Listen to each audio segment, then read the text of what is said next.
Welcome to this panel on corporate liability in U.S. courts for global actions. This is the first time that we've co-sponsored something with the Law and Business program, so I'm very pleased, and I hope it's the beginning of some good, fruitful work together. So this conversation about corporate liability really, it escalated, let's say, after the Supreme Court's decision in Kiobel versus Royal Dutch Petroleum last spring, but obviously it's been going on for a lot longer time, and it's a bigger question. And I just wanted to lay a little bit of groundwork about the question of state responsibility and due diligence to frame the discussion. The state's duty to protect against human rights abuses by third parties is the basis of the due diligence principle, and this includes business, we would say.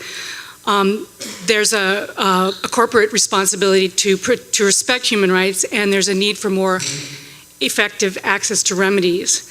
And it's always a question of what the state is doing and whether the state should be playing a role.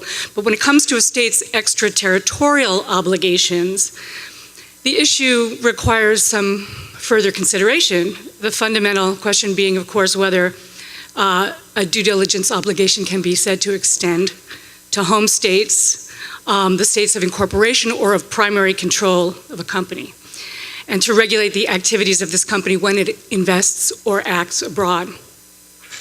So, there's the question about whether a home state's failure to regulate a company's activities abroad results in a breach of its state due diligence obligation and therefore engages in some kind of international responsibility or raises the issue of international responsibility. So this is the basis for this discussion. We have one wonderful speaker who's Marco Siemens, who's going to address the civil issues, the civil law issues, and Brandon Garrett, who will address the criminal law issues. I just want to say that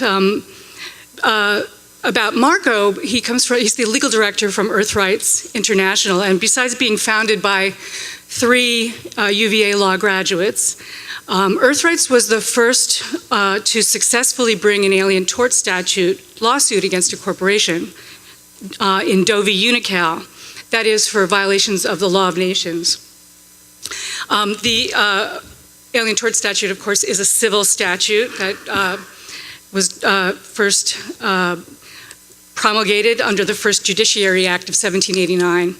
And it grants jurisdiction to U.S. courts to hear claims against brought by aliens for acts, torts committed in breach of the law of nations or a treaty of the United States. So I won't say very much about Kiobel. I think Marco will, and I think it's really interesting to think about the history that EarthRights has in this whole picture, having started that suit in the 90s, 1995, I think. Doe v. Unocal, that is.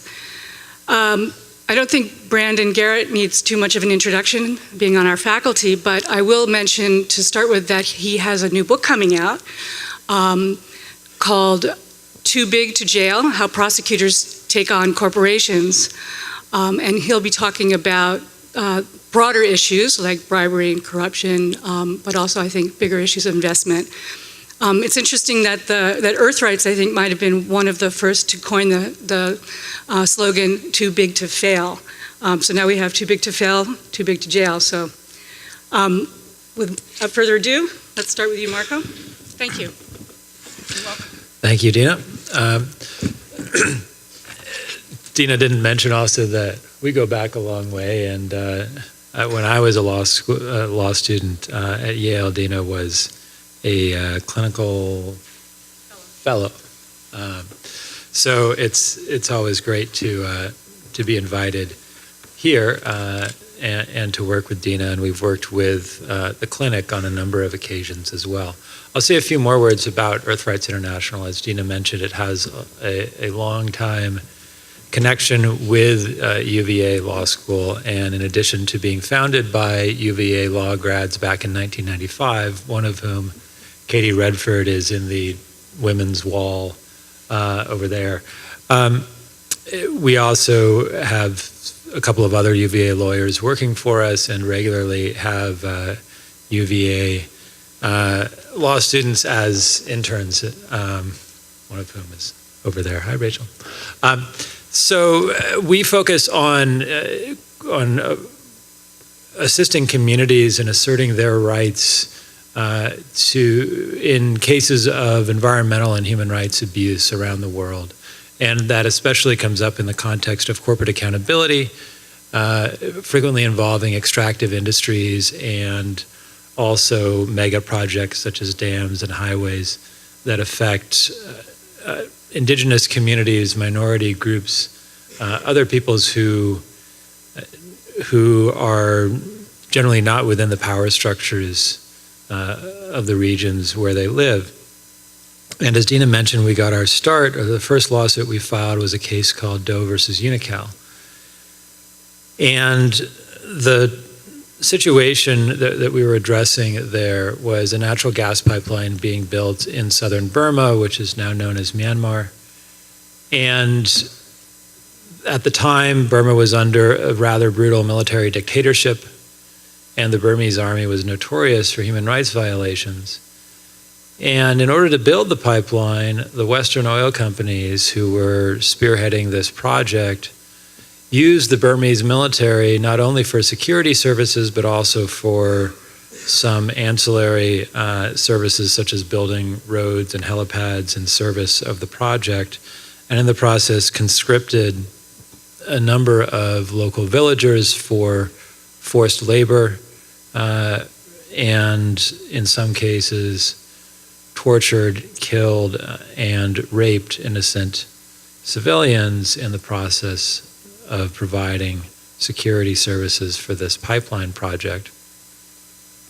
And so on behalf of about a dozen of the victims of this project, we've brought suit in California against Unocal, which is an American oil company at the time, which has since been acquired by Chevron, and litigated that case for about 9 years until it ultimately settled in 1995.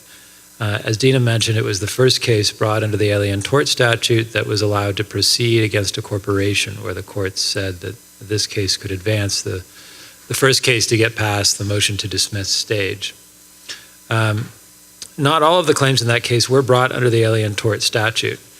The Alien Tort Statute, as Dina said, allows claims for violations of international law in federal court, but we also brought ordinary tort claims like negligence and battery, and even infliction of emotional distress. So we litigated both under these common law tort headings and under the international law headings of crimes against humanity and torture and forced labor. So the Unocal case, was a landmark case that helped to establish the principle that corporations, when they operate around the world, need to respect the human rights of the people that they encounter, and also that they need to be careful about being complicit with security forces or others who might violate human rights on their behalf.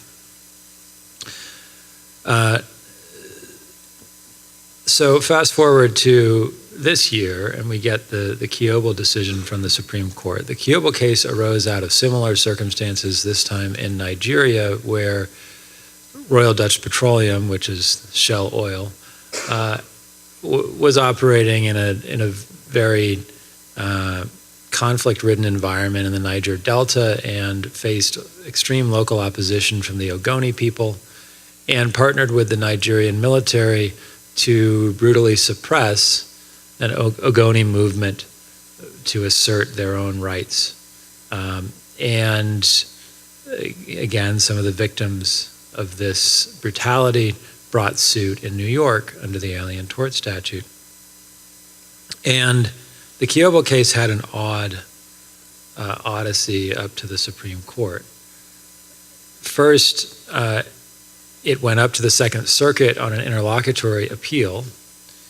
And even though the questions presented in the interlocutory appeal and the district court decision that they were appealing from didn't have anything to do with corporate liability, the Second Circuit issued a somewhat stunning decision in the Kiobel case, ruling that there is no jurisdiction under the Alien Tort Statute for suits against corporations because international law simply did not apply to corporations. This decision was widely criticized and was soon rejected by three other federal courts of appeals. And the Kiobel case then went up to the Supreme Court. And there were oral arguments around this question of corporate liability. And then an even stranger thing happened, which is that the Supreme Court ordered re-argument on the question of whether the Alien Tort Statute applies to injuries in the territory of a foreign sovereign.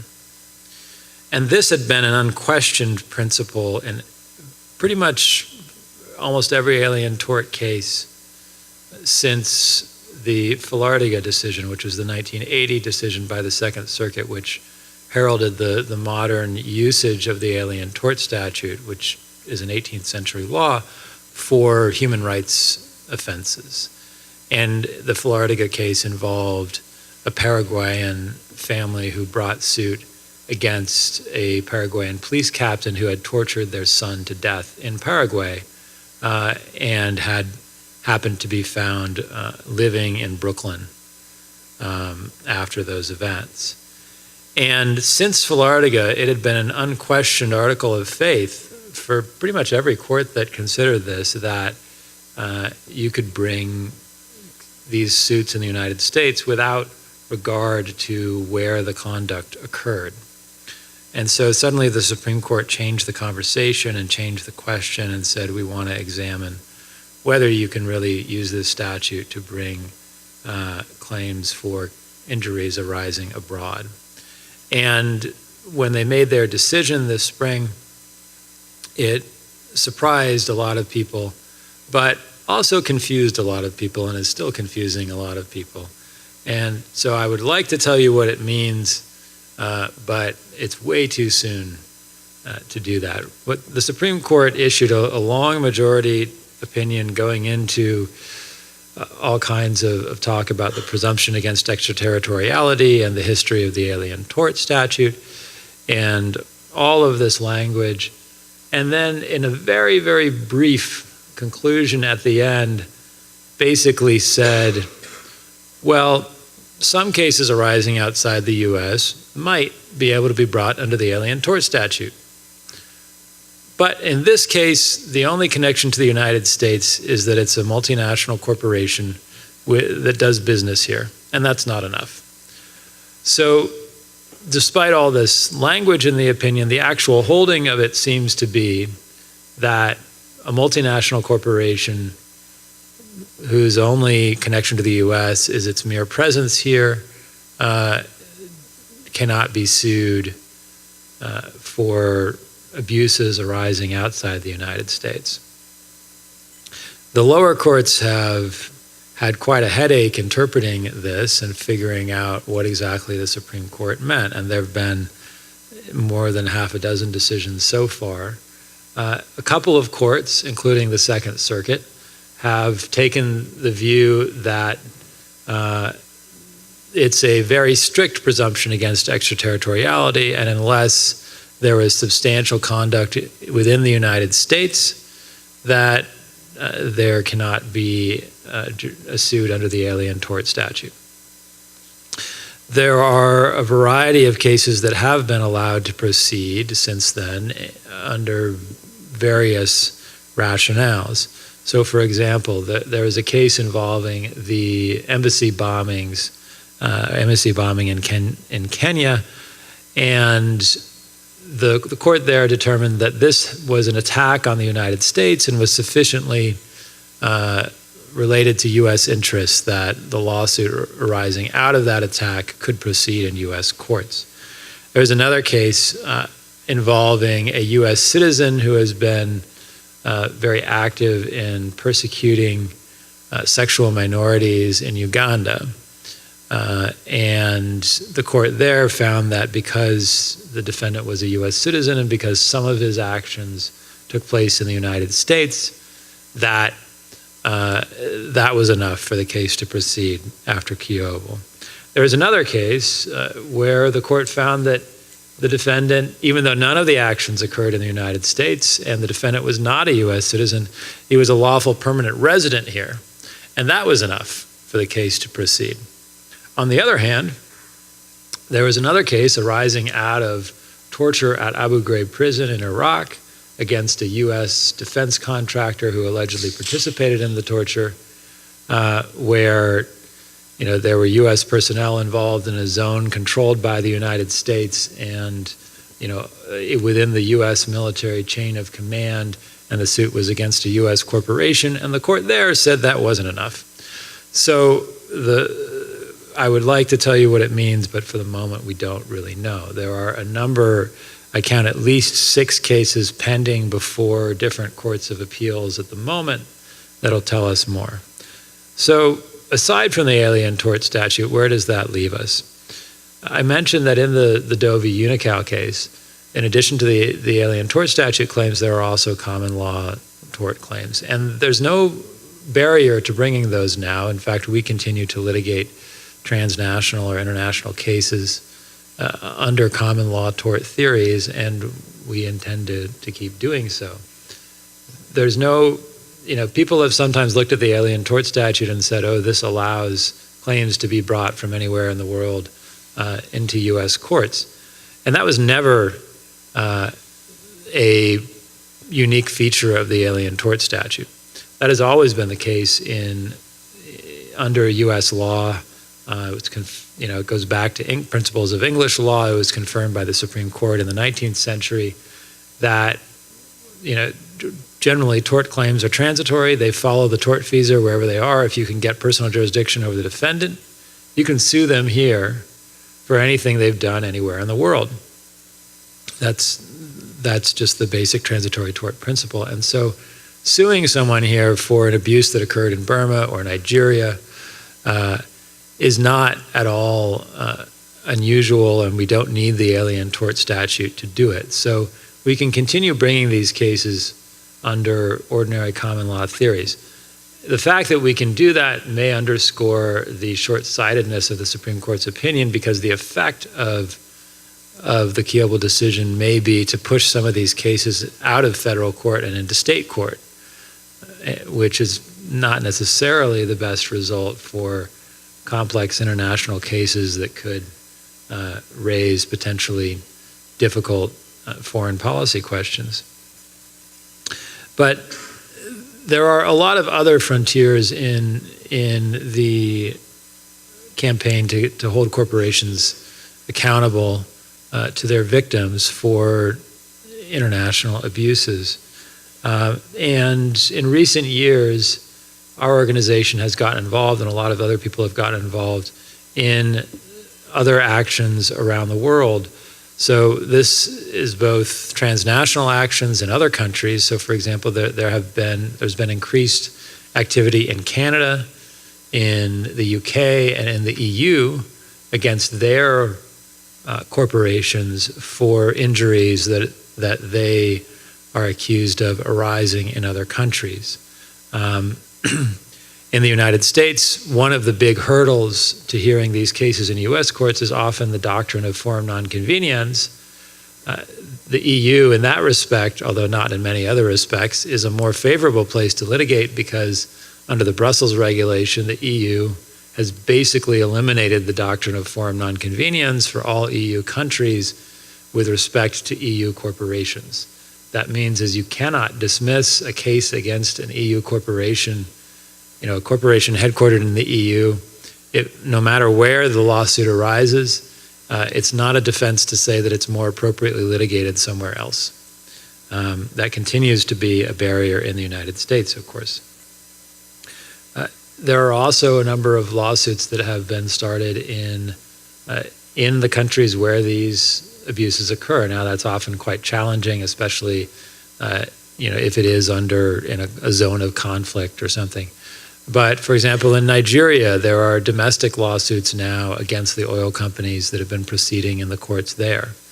And one of the ways the U.S. courts have gotten involved, or we have tried to involve the U.S. courts in these sorts of actions, is that there is a federal statute, which you probably won't learn about in law school, and I know I didn't, called 28 U.S.C. 1782, it's a catchy title, which allows discovery under the federal rules in U.S. courts in connection with lawsuits pending abroad, which is potentially a very powerful tool to assist litigation in other countries, because the U.S. discovery process is one of the most liberal in the world, and can be quite helpful to foreign litigants. So, for example, there's a Nigerian case pending against Chevron Nigeria, their subsidiary there, challenging the practice of gas flaring, the burning off of the associated gas in the oil fields of Nigeria.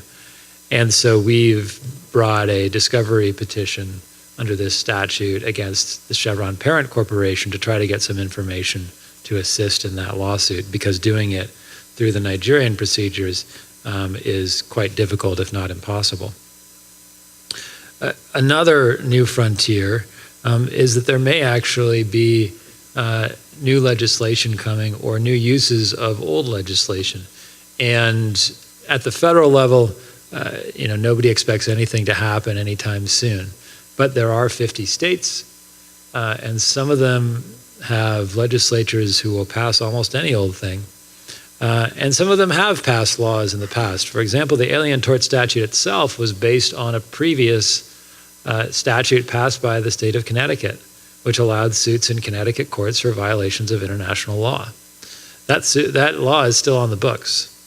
And so what you're likely to see in the coming years is new legislation in the states to allow state law remedies for violations of international law, as well as new uses of existing laws that have been dusted off. And eventually, who knows, this might spur the federal government to act if Congress doesn't like the fact that the states are getting involved. Finally, there could be ultimately some action at the international level. A few years ago, the United Nations Human Rights Council approved the UN Guiding Principles on Business and Human Rights, which is the most comprehensive UN document on the human rights obligations of multinational corporations, which came out of a 6-year mandate by a special representative of the Secretary General. And just recently, the government of Ecuador, along with a number of other countries at the UN, filed a petition with the Human Rights Council calling for a binding accountability framework to follow on the guiding principles. So the guiding principles are a set of recommended norms for corporations to follow and for countries to implement, but they don't have any legal weight. They don't have any legal teeth to them. They have whatever binding effect countries choose to give them in implementing them in their national frameworks. But what Ecuador has recently called for is an international framework for some sort of binding accountability regime. That's probably a number of years off, but at some point we could actually see an international framework to hold corporations accountable for grave abuses of human rights. So I hope that despite the Kiobel opinion, that the trend is actually toward one of greater accountability for violations of human rights. And I tend to think that it is, that when we filed Doe v. Unocal, corporations simply didn't expect that if they operated in a place like Burma or in the Niger Delta or in the farthest corners of the Amazon, that they could be held to account in any court for their actions. Now, virtually no corporation, in my opinion, would conclude that anywhere in the world is completely beyond the reach of legal accountability. And that, at least, is a step forward.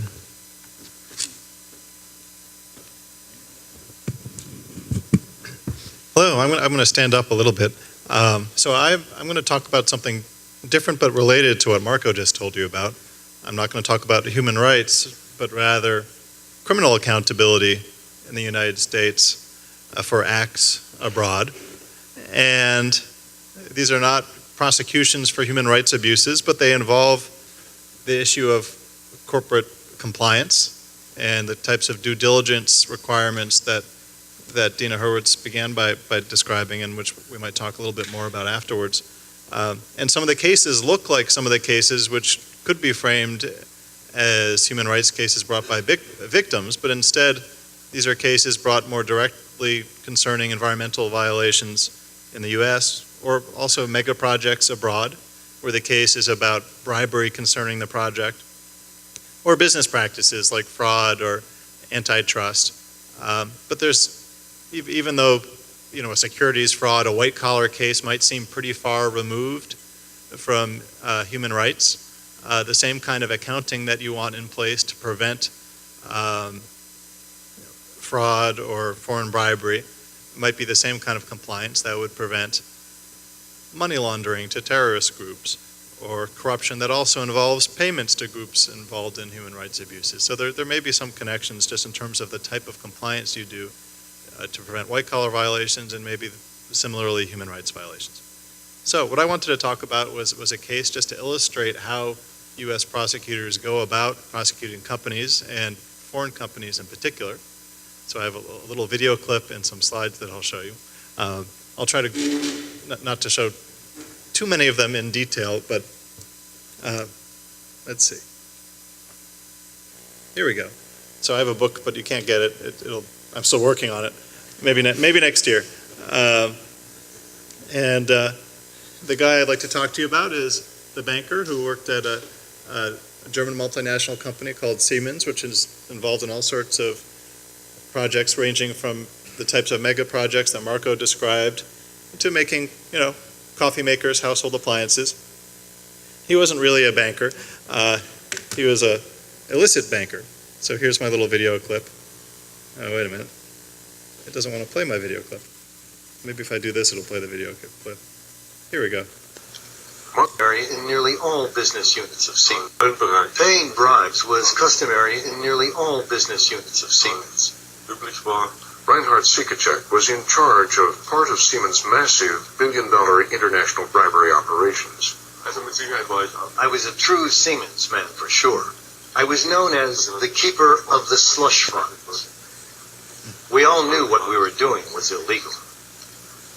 To avoid getting caught, Siemens used secret bank accounts in places like Switzerland and front companies, plus the age-old method, cash. For €1 million, you don't need a big suitcase because the bills aren't very big.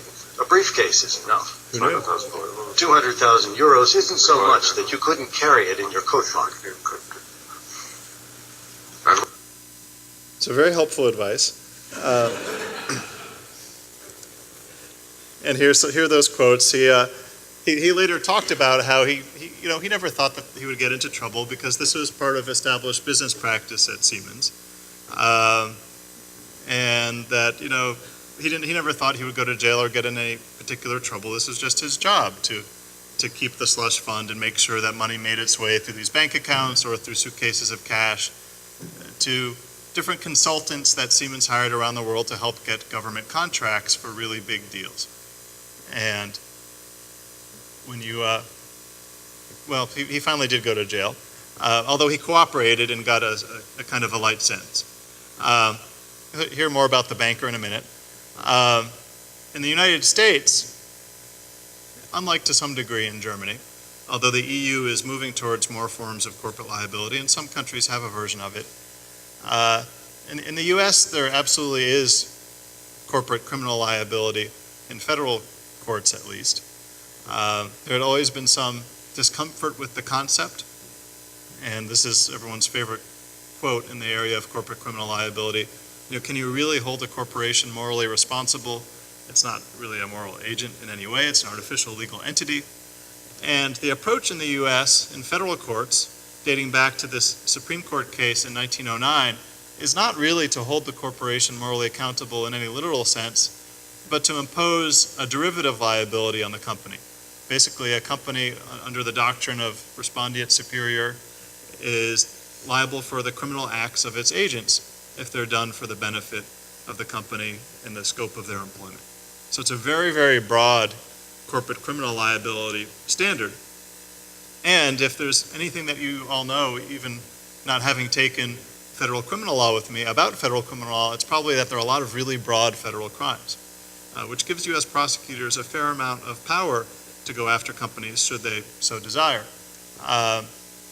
This is just an example of how a judge would explain this standard for corporate criminal liability to a jury in one of the really rare cases where a company took its case to trial. And this is maybe the best known corporate criminal trial ever in the Arthur Andersen case in 2002. It was a partnership, not a corporation. They say, an entity is legally bound by the acts and statements its agents do or make within the scope of their employment. So listen, jury, if you find that, the employees or even a single employee at Andersen violated this criminal statute, then you can find the company liable. So back to the Siemens case. Why did U.S. prosecutors get involved? It didn't start out as a U.S. investigation. It's hard to imagine exactly how U.S. investigators would have known about what was going on at Siemens. None of the bribes were about, bribing U.S. officials to try to get contracts in the United States. If that had happened, then you could see how U.S. officials might have gotten tipped off.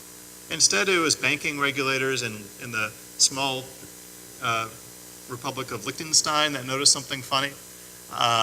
They noticed a lot of money moving around in some offshore accounts, and they traced it to Siemens, and then prosecutors in Munich in Germany sent out investigators. They went to the banker's front door and to other officials' front doors, and they arrested people, and they looked at books and records, and they started an investigation. And then all of a sudden, lo and behold, the Securities and Exchange Commission in the U.S. gets involved, and federal prosecutors in the U.S. get involved. They say this is, and it still is, there's the biggest foreign bribery case brought in the U.S. ever.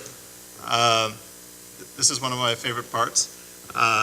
For those of you who are interested in corporate practice, at a big law firm, Debevoise and Plimpton, $800 million billed just in this one case. So it can be highly enjoyable and lucrative work. And they found out a lot, actually. And so the U.S. lawyers that Siemens hired to investigate itself uncovered quite a bit more bribery deals than had been known about from the initial investigation in Liechtenstein and in Germany. And some of these were big, big projects. A national identity card system in Argentina, 2 major subway systems in Venezuela, a mobile phone system in Bangladesh, all sorts of other things. So, why was this case in the U.S.? The statute has lots of parts to it, and I'm not going to bore you with them. But there is a statute in the U.S. known as the Foreign Corrupt Practices Act, or the FCPA. And there are a few different ways that one can get jurisdiction extraterritorially under it.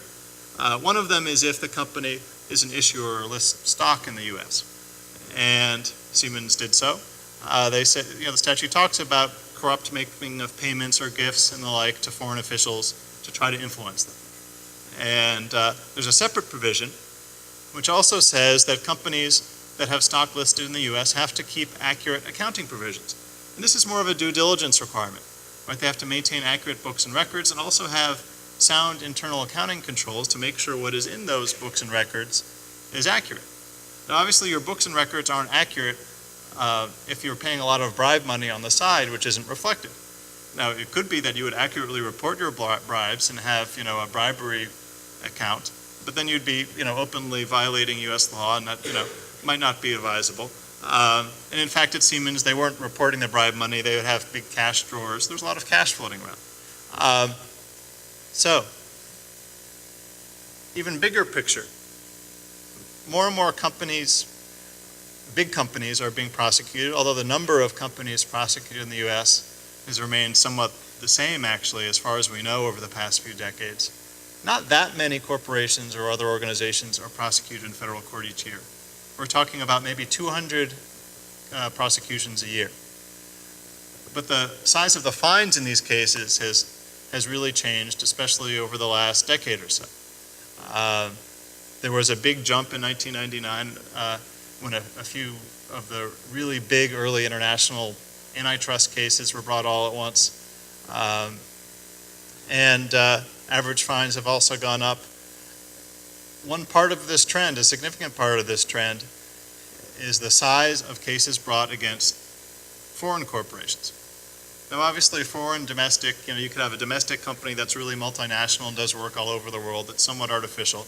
I'm looking at companies that are incorporated abroad, and many of them are highly connected to the U.S., companies like Siemens that may be based abroad, but they have stock listed in the United States. So this is a rough proxy. If you look at the 20 biggest corporate fines through 2012, and this doesn't include the now biggest one against BP, which is also a foreign corporation, coming out of the Gulf spill, that would go on top. It's a little bit bigger than the Pharmacy and Upjohn one. You can see there's Siemens. There's a number of really big antitrust cases against foreign companies. Some other foreign corrupt practices cases, some fraud cases, and a number of really big pharmaceutical cases. And quite a few cases against foreign companies here in this list of the biggest cases based on the fine. Almost all these cases settle. And so the Arthur Andersen case was really unusual in that a company took its case to a jury trial. And there are basically three paths to settlement. One path is the case is just not criminal at all. And regulators like the Securities and Exchange Commission bring a case, but they decide that ultimately there isn't enough evidence or justification to bring the case as a criminal case. A second path is the company is convicted and pleads guilty. And I'll talk about how that happens in a second.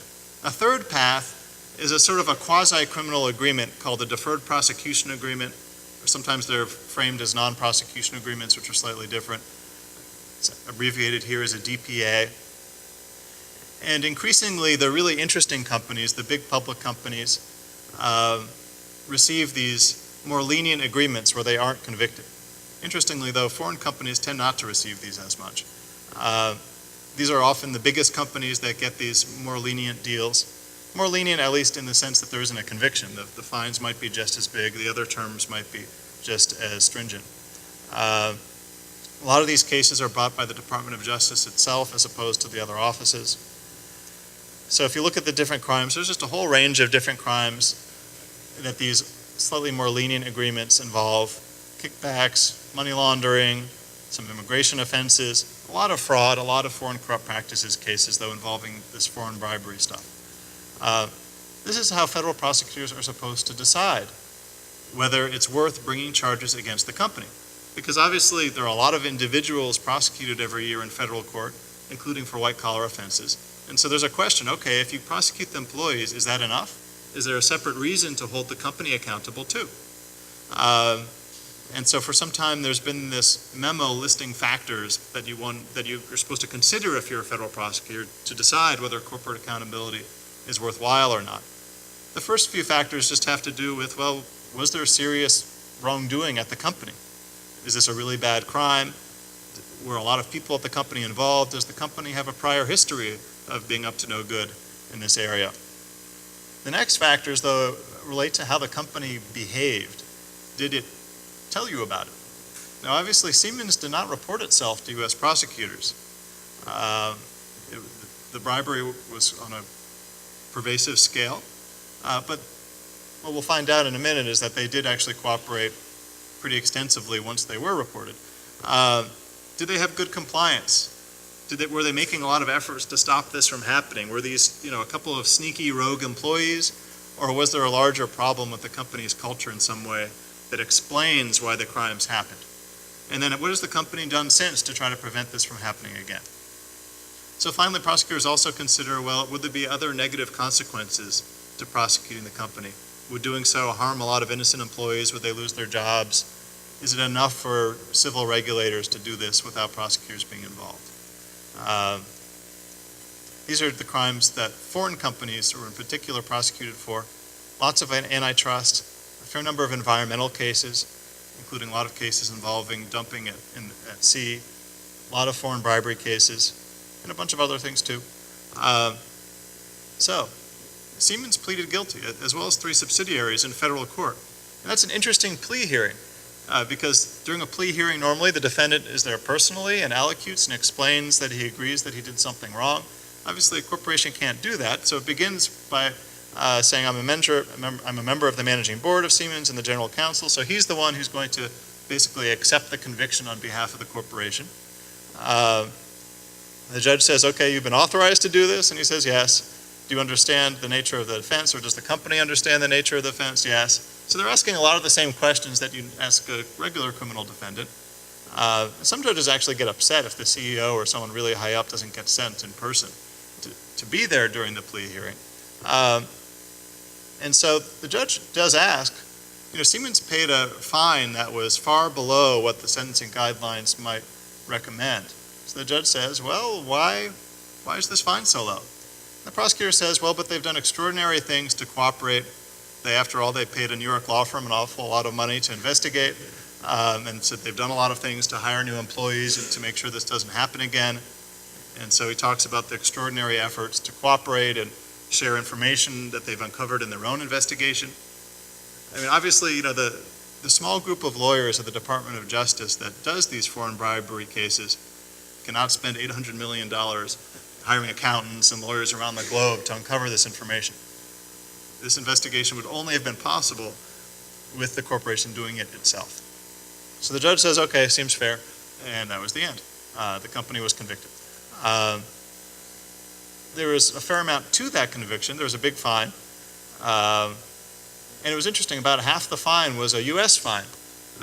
They paid $800 million to German prosecutors and $800 million to U.S. prosecutors. So the U.S. role in this case in terms of the share of the fines ultimately was really significant. They also had to do a lot in the way of compliance and due diligence requirements. They would have to hire a corporate monitor who would be in place alongside a U.S. lawyer, a separate monitor, to basically oversee this whole process of trying to make sure that this bribery didn't happen again. They had to agree to cooperate, which meant cooperating should U.S. prosecutors decide to go after any employees. They would have to help gather evidence against their own current or former employees. And there are indictments against a bunch of Siemens employees. None of them are in the U.S., and it's not clear how we're going to be able to get them. And it says any breach, any new violation could result in a new prosecution, with all of the admissions of wrongdoing used against Siemens. The terms of, there isn't time to talk about all of this, but basically that's what these agreements look like.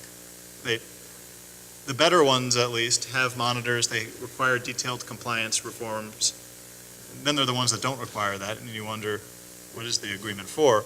But the Siemens case is an example of a quite detailed agreement where prosecutors have a sense of what they want the company to be doing, and they are actually forcing the company to hire people to oversee the whole process. There are other ways a company could be sentenced. If prosecutors had concluded that Siemens was basically through and through a criminal enterprise, they could have fined it to death. And this provision is very, very rarely used.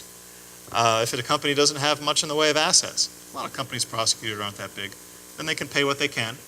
There has been a foreign company, though, actually fined to death for overseas corruption. In general, victims are supposed to be compensated. And then there are questions, can you identify victims in a case?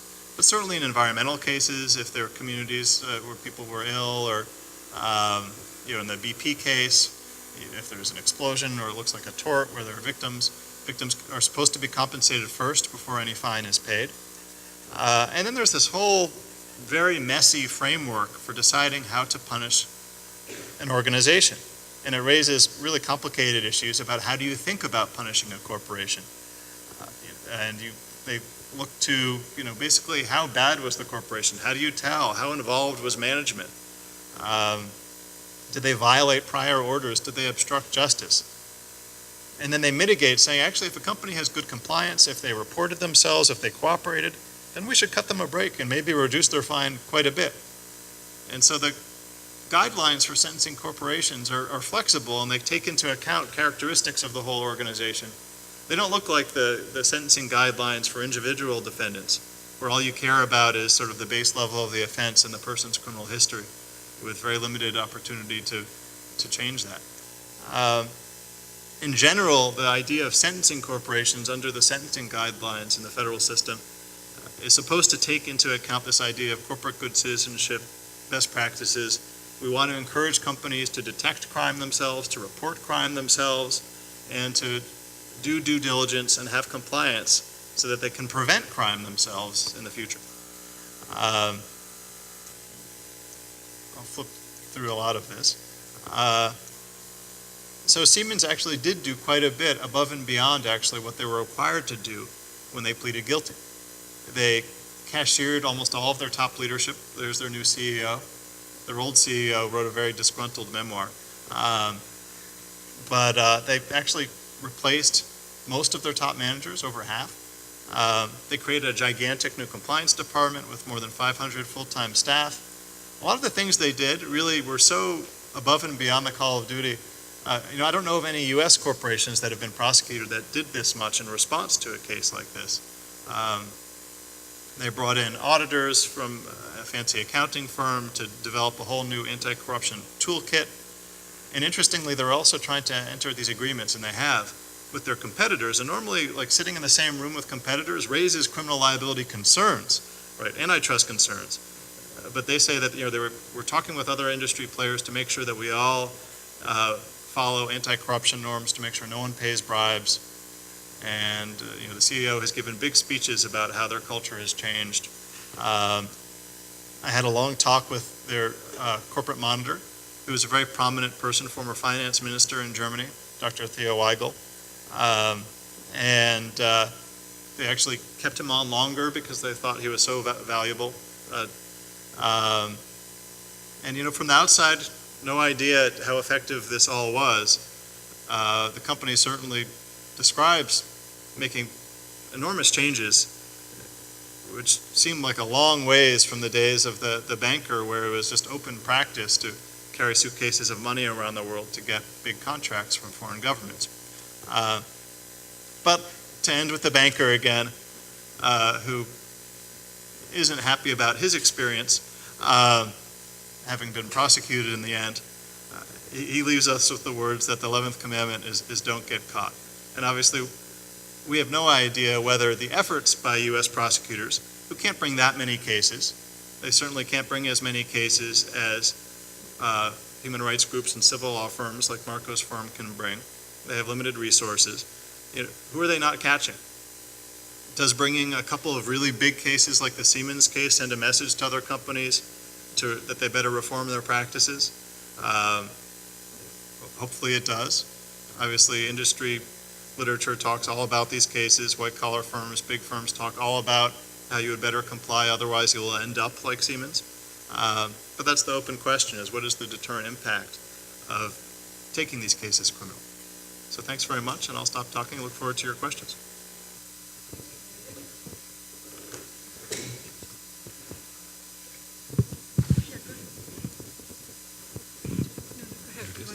Well, we'll take questions and comments, but I want to give a chance for each of you to say a word if you want before we start. Yeah, just a brief word of reaction. I think that the corporate prosecutions that you're talking about raise interesting questions about our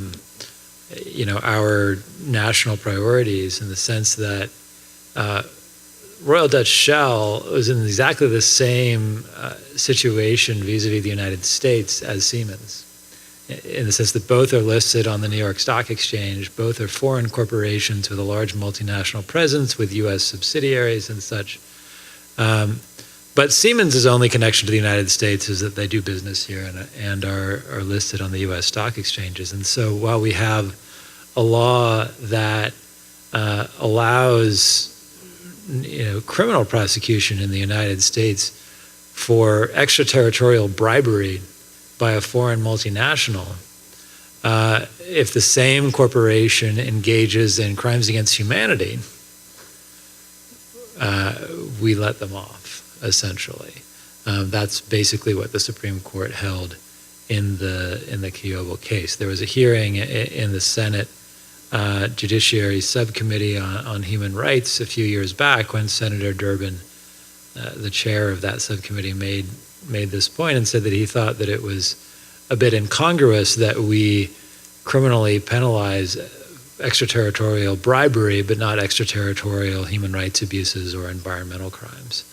And then to some degree that also extends into the restitution to victims.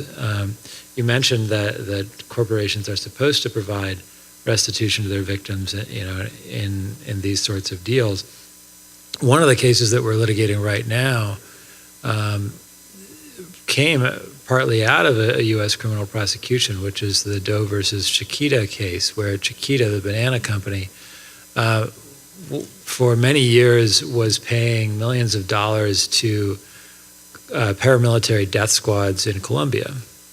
And the U.S. government, the Justice Department, prosecuted them for this because the paramilitary organization that they were funding was a designated foreign terrorist organization, and so this is a violation of U.S. criminal law. Chiquita paid a $25 million fine to the U.S. government. So far, the victims of the AUC's brutality, the paramilitary organization's death squads, have not received any remedies or restitution whatsoever.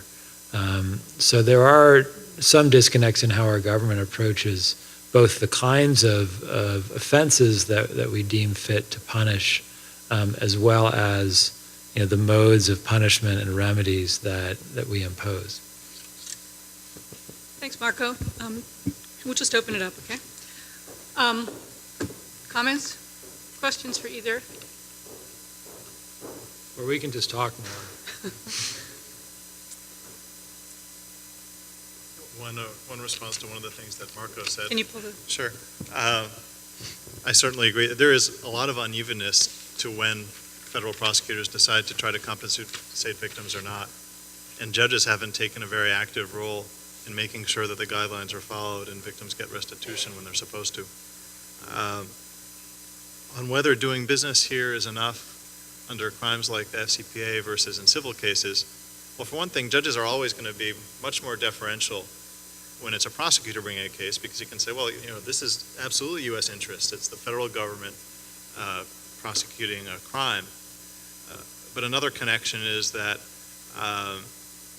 there are these accounting provisions, right? Bribery affects the financials of a company, and so if it's listed on the U.S. stock exchange, the idea is that investors need to know accurately about the company's finances. So what you need is a statute that says that companies need to report the effect on their bottom line of their support for human rights violations abroad. And as long as it's part of mandatory reporting to the SEC and needs to be reflected in their financial statements, then all of a sudden you could develop a theory that doing business is absolutely intertwined with human rights. We've got some proposed legislation. Yeah. I don't know much about the history of the SCPA, whether it was more against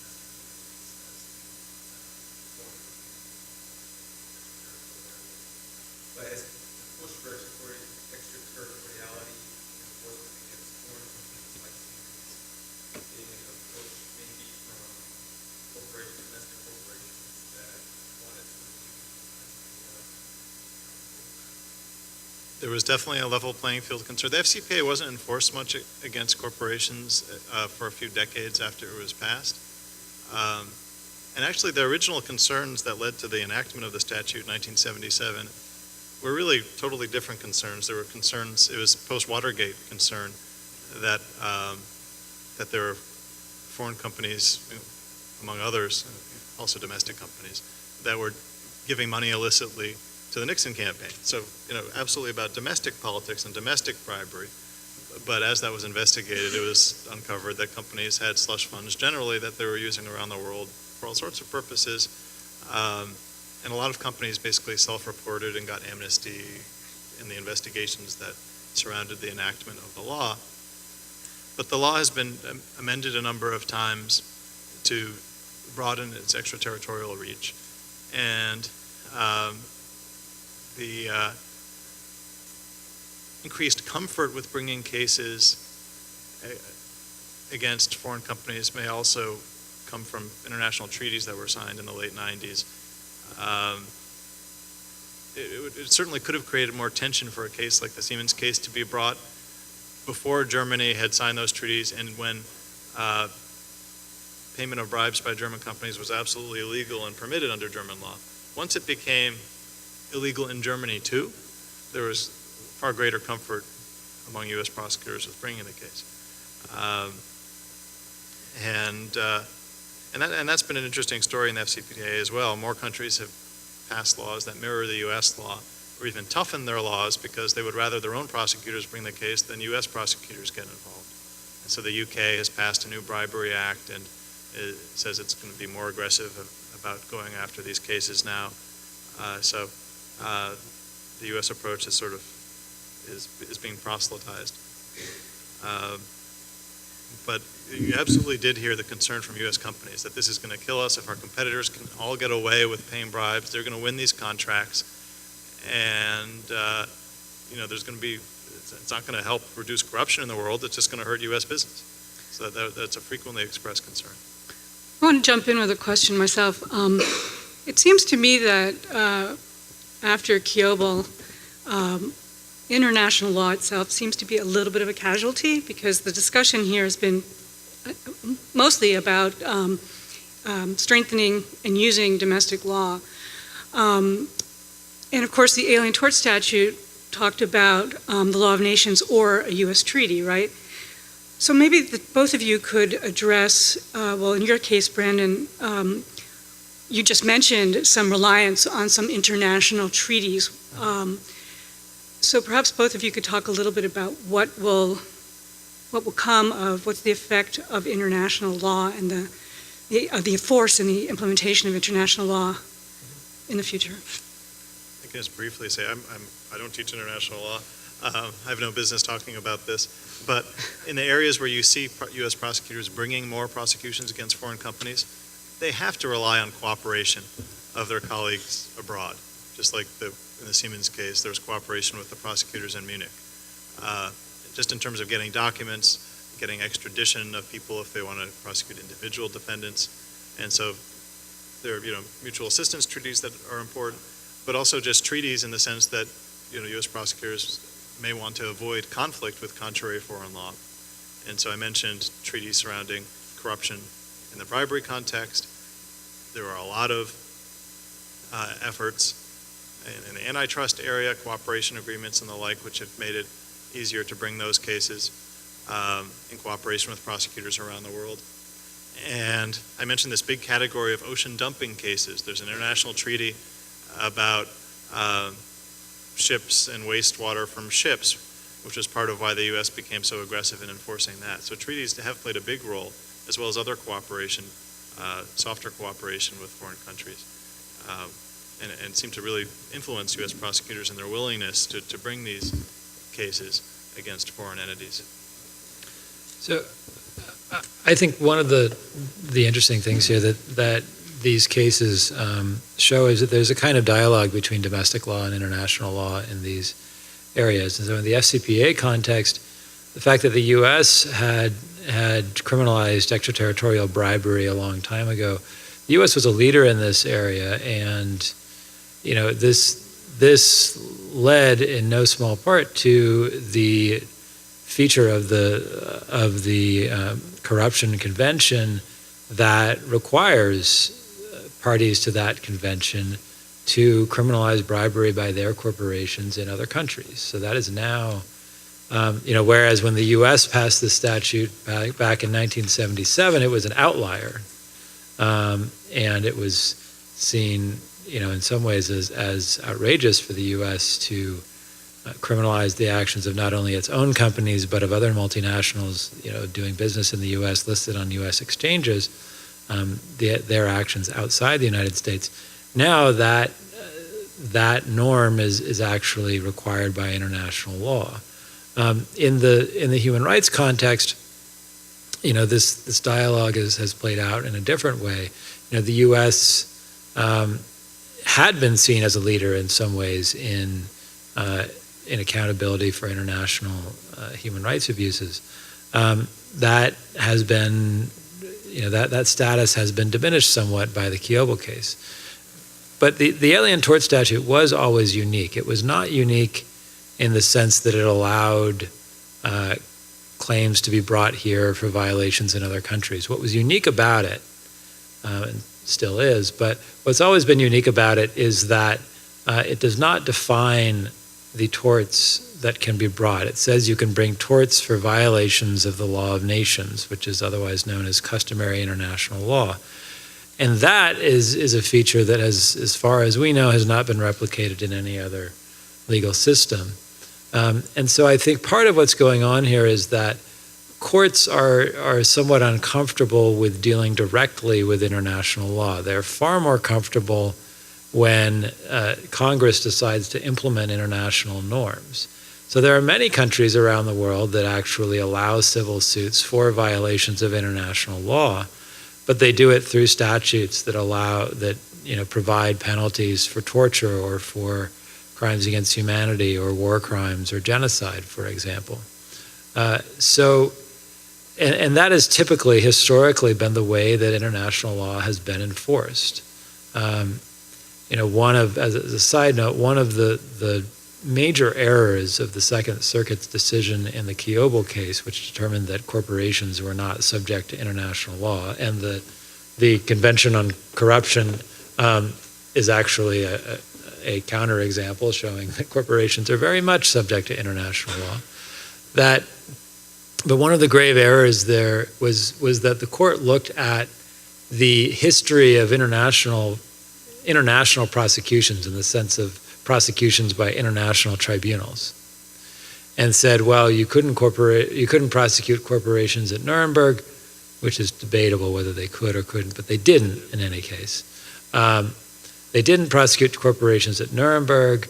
There was no jurisdiction over corporations in the Rwanda Tribunal or the Yugoslavia Tribunal, and there currently is no jurisdiction over corporations in the International Criminal Court, and therefore international law doesn't apply to corporations. What that fundamentally misses is that international law has always been primarily enforced by states. And to suggest that the limits of international tribunals circumscribe the limits of international law suggests that, number one, there wasn't any international law prohibition before Nuremberg, and that there weren't any between Nuremberg and the Yugoslavia Tribunal, which was a span of about 50 years, which is a very misguided view of international law. International law has always been primarily enforced through domestic action by states. And the FCPA is now, while initially was an example of the U.S. kind of reaching out to push the limits, is now an example of the U.S. enforcing international norms.